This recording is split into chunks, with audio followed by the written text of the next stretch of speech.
B'daqqa ta' pinna ġie ffirma ftehim bejn il-Kunsill Malti għall-Arti u l-Malta Enterprise li permezz tiegħu se tkompli tibbenefika l-industrija tal-kultura u l-kreattività f'Malta u f'Għawdex. Dan il-ftehim sar f'konferenza tal-aħbarijiet bit-tema Insaħħu lill-ħaddiem u jixed l-impenn tal-Gvern biex ikompli jinvesti fil-ħaddiem fil-waqt li jissalvagwardja l-intrapriżi billi joħloq opportunitajiet ġodda għad tkabbir.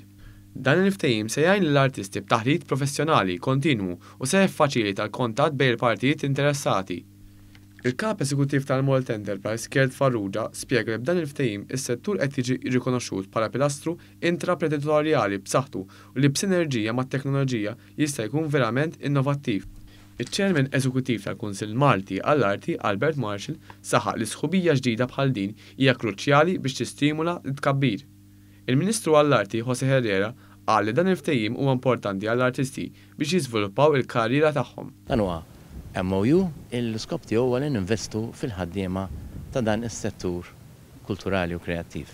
Dan huwa settur għal min ma jafx importanti ħafna mill-aspett ekonomiku għax jħaddem ġo fih mod dirett madwar 12,000 persuna u mod indirett jew mod part-time eluf ta' nies oħra.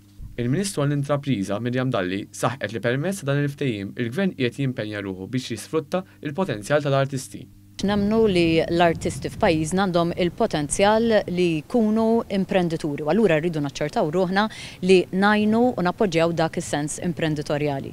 Fil-fatt dan il-ftehim tal-lum jista' jwassal biex anki jingħata status legali aktar b'saħħtu għall-artisti f'pajjiżna.